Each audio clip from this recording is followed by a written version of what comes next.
अपनी आजादी को हम हरगिज मिटा सकते, हमें काले हैं तो क्या हुआ दिल वाले हैं।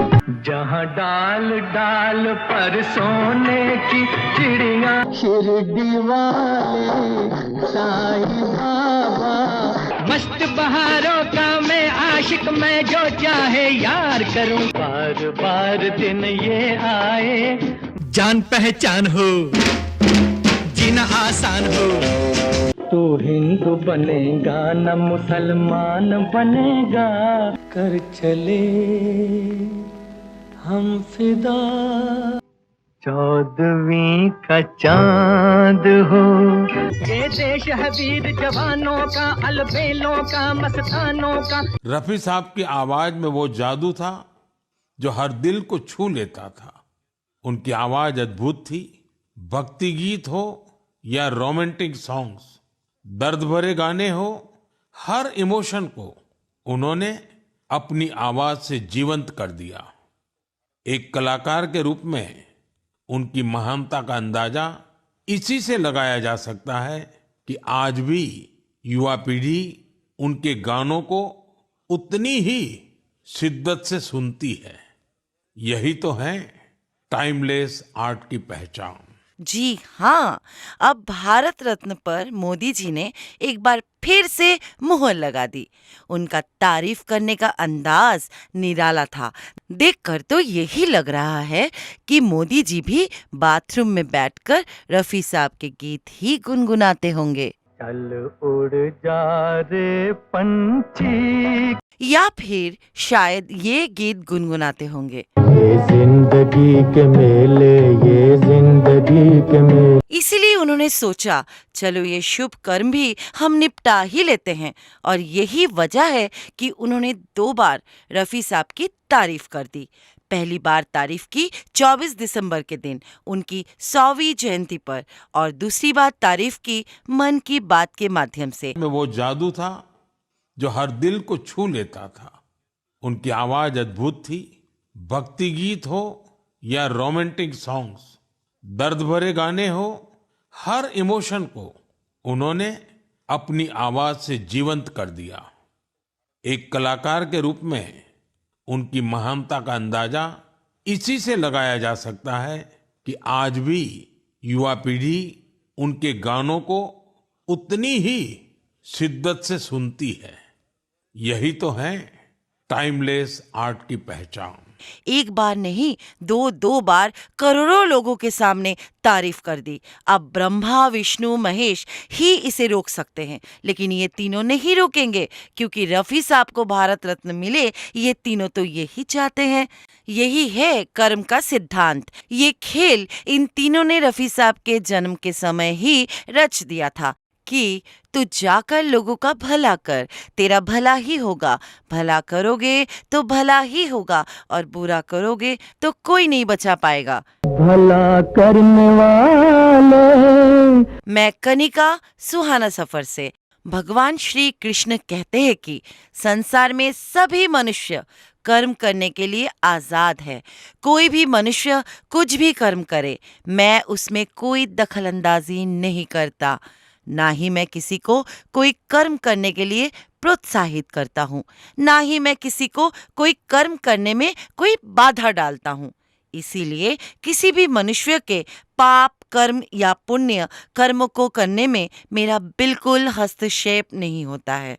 जो जैसा कर्म करता है उसे वैसा ही फल मिलता है। जो मनुष्य अज्ञानवश मोहित होकर या जानबूझकर दुष्कर्म करता है वो दुखों का भागी बनता है, और धोखेबाज वासनाओं से ग्रस्त हुआ गुलाम मनुष्य घोर नरक में जाता है। हमेशा डरा हुआ और दुखी रहता है। कर्म का तात्पर्य है मनुष्य द्वारा किए गए कार्य से वो अपने जीवन में जो भी सुख या दुख भोगता है वो उसके कर्मों का ही फल है। आज रफी साहब YouTube पर छाए हुए हैं, तमाम वीडियो बन रहे हैं, तमाम आर्टिकल भी लिखे जा रहे हैं उन पर कि उन्हें भारत रत्न मिले। ये अच्छे कर्म का ही तो नतीजा है। कर्म का सिद्धांत अत्यंत कठोर है। जहाँ अच्छे कर्म इंसान के जीवन को प्रगति की दिशा में ले जाते हैं, वही बुरे कर्म, अच्छे कर्म, निंदनीय कर्म उसे पतन की ओर ले जाते हैं। आज न केवल रफ़ी साहब के समकालीन लोग बल्कि आज की युवा पीढ़ी भी रफ़ी साहब को सुन रही है, बल्कि सलाम भी कर रही है। खुशी की बात तो ये है कि आज की युवा पीढ़ी भी उन्हीं के गीत गुनगुना रही है। कुछ लोगों को रफ़ी साहब के गीत गाकर ही अपना परिवार चला रहे हैं, कुछ लोग खूब और खूब पैसा कमा रहे हैं। ये सब कुछ अच्छे कर्मों के कारण ही संभव हो पाया है। ऐसे में रफ़ी साहब पर निर्मलेंदु की लिखी 2250 पेज की किताब, जो कि 3 वॉल्यूम में छप रही है, की प्रासंगिकता और बढ़ गई है कि रफ़ी साहब को भारत रत्न अभी तक क्यों नहीं मिला। उनके चाहने वाले पूछ रहे हैं कि कब आएगी वो शुभ घड़ी। नाचे मन मोरा मगन टिकदा धिग धिग। हालांकि आज 10 साल बाद मोदी जी को भी इस बात का एहसास भली भांति हो गया है कि उनसे चूक हो गई है। शायद यही वजह है, जी हाँ, शायद नहीं, यही वजह है कि मोदी जी ने 2 बार रफ़ी साहब की तारीफ कर दी। क्या कहा था मोदी जी ने? रफ़ी साहब की आवाज़ में वो जादू था जो कि दिल को छू लेता था। उनकी आवाज़ अद्भुत थी। भक्ति गीत हो या रोमांटिक गीत या दर्द भरे गीत, हर इमोशन को उन्होंने अपनी आवाज़ से जीवंत कर दिया। एक कलाकार के रूप में उनकी महानता का अंदाज़ा आज इसी बात से लगाया जा सकता है कि रफ़ी साहब युवा पीढ़ी के भी आइकन बन गए हैं। हम आपको बता दें कि देश के प्रधानमंत्री ने पिछले 1 हफ्ते के भीतर रफ़ी साहब को 2 बार मन से याद किया। एक बार 24 दिसंबर को और दूसरी बार मन की बात में। फिल्म इतिहास में ये पहला मौका है जब देश के किसी प्रधानमंत्री ने रफ़ी साहब को 2 बार याद किया हो। इससे पहले के 9 प्रधानमंत्रियों ने कभी भी रफ़ी साहब के बारे में खुलकर कुछ नहीं कहा। हालांकि नेहरू जी अपवाद रहे हैं। नेहरू जी ने तो रफ़ी साहब को सुनने के लिए इनवाइट भी किया था। वैसे एक बात आपको बता दे कि मोदी जी के तारीफ के बाद मुसलमान कंफ्यूज्ड है कि कहीं ये वोट के लोभ से तो नहीं किया गया है। हालांकि कुछ लोग ये भी कह रहे हैं कि अगर रफ़ी साहब को भारत रत्न नहीं दिया गया तो मुस्लिम समुदाय को इस सरकार से भरोसा उठ जाएगा। तू हिंदू बनेगा न मुसलमान बनेगा। ऐसे में अगर मैं कहूँ कि मोदी जी ने रफ़ी साहब को भारत रत्न देने का ऐलान कर दिया तो लोगों की नज़रों में मोदी जी की इज्जत और बढ़ जाएगी। रफ़ी साहब के कुछ चाहने वालों ने भी कहा है कि मोहम्मद रफ़ी को भारत रत्न मिलने से भारत रत्न की अहमियत और ज़्यादा बढ़ जाएगी। तो शायद गलत नहीं होगा, क्योंकि ना तो वो हिंदू थे और ना वो एक मुसलमान, वो एक सच्चे फरिश्ता इंसान थे। सच तो यही है कि मोहम्मद रफ़ी सिर्फ मुसलमानों के नहीं, पूरे देश के हर धर्म के वो एक महान कलाकार है। और कलाकार सभी का होता है, वो किसी जाति या धर्म ओहदे तक सिमटा हुआ नहीं होता, वो सबका होता है। रफ़ी साहब अवार्ड के लिए 100% नहीं, 1,00,000% हकदार है। उन जैसा गायक ना तो आज तक हुआ है और ना ही कभी होगा। मुझे दर्द दिल का पता न था, मुझे आप किस लिए मिल गए, मैं अकेले यूं ही मज़े में था, मुझे आप किस लिए मिल गए।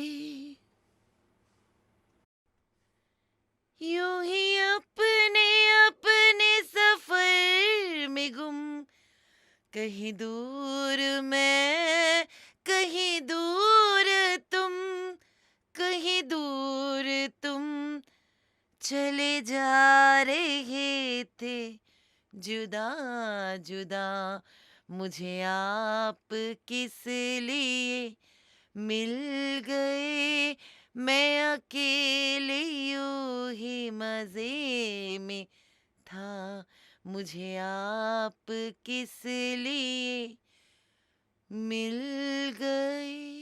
हम सभी ये जानते हैं कि रफी साहब चीन युद्ध के दौरान युद्ध स्थलों पर गए और वहां सैनिकों का मनोबल बढ़ाने के लिए गीत गाए। रफी साहब एक संत गायक थे और इसीलिए इंडस्ट्री में सबसे पहले हकदार तो रफी साहब को ही भारत रत्न और दादा साहब फाल्के पुरस्कार से सुशोभित किया जाए। मधुबन में राधिका नाचे रे, मधुबन में राधिका नाचे रे, गिरधर की मुरलियां बाजे रे।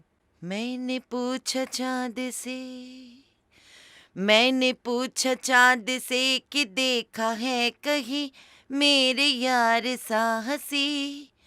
चांद ने कहा चांदनी की कसम, नहीं नहीं नहीं। मैंने पूछा चांद से, मैंने ये हिजाब तेरा ढूंढा, हर जगह शबाब तेरा ढूंढा, कलियों से मिसाल तेरी पूछी, फूलों में जवाब तेरा ढूंढा।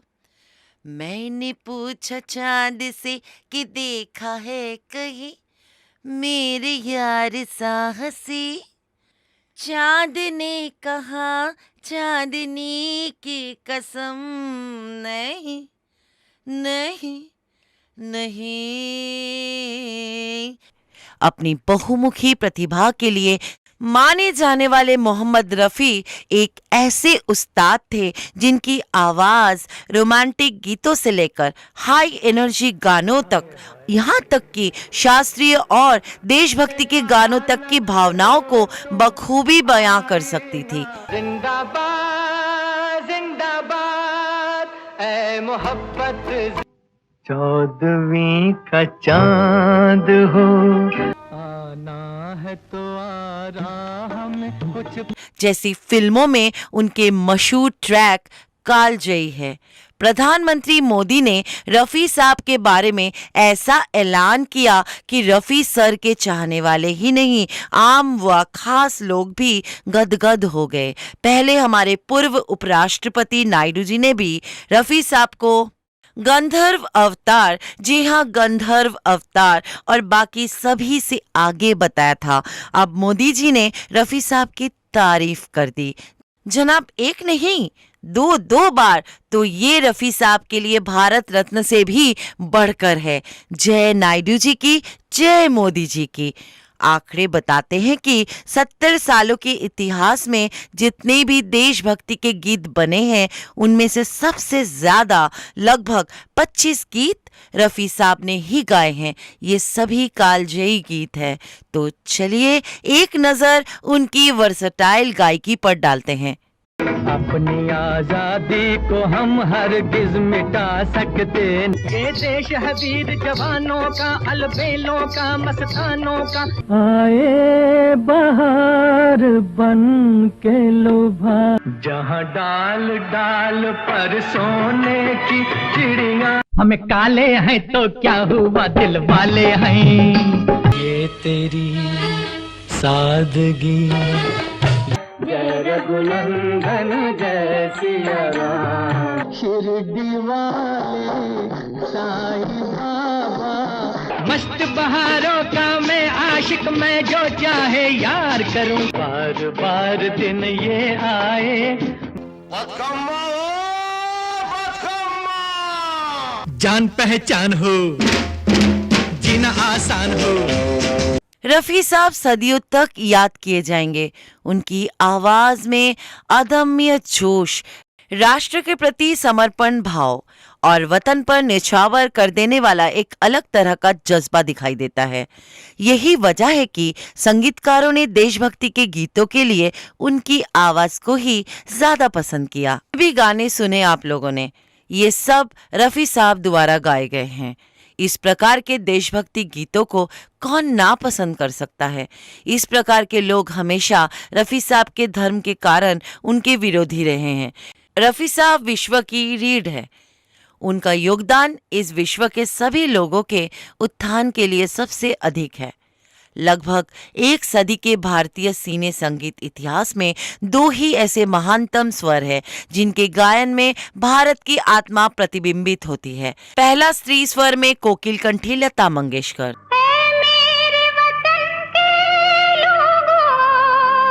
और दूसरा पुरुष स्वर में महान और हरफन मौला गायक मोहम्मद रफी। कर चले हम फिदा, कर चले हम फिदा, जानो तन साथियों, अब तुम्हारे हवाले वतन साथियों। अगर लता जी के स्वर में भारत माता स्वयं गाती है तो रफ़ी साहब के सुरों में भारत का राष्ट्र का पौरुष गाता है। आज बस इतना ही। अगर आप भी चाहते हैं कि रफ़ी साहब को भारत रत्न मिल जाए तो आप अपनी बात कमेंट बॉक्स में जाकर लिखें। मैं यथावत आपकी बातों को इस मंच पर स्थान दूंगी और अगर कोई सुझाव हो तो ज़रूर हमारे साथ शेयर करें। हम आपकी बातों को यथावत यहाँ पर स्थान देंगे। मैं कनिका आपसे विदा ले रही हूँ। प्रणाम। Please like, share and comments and subscribe also my channel.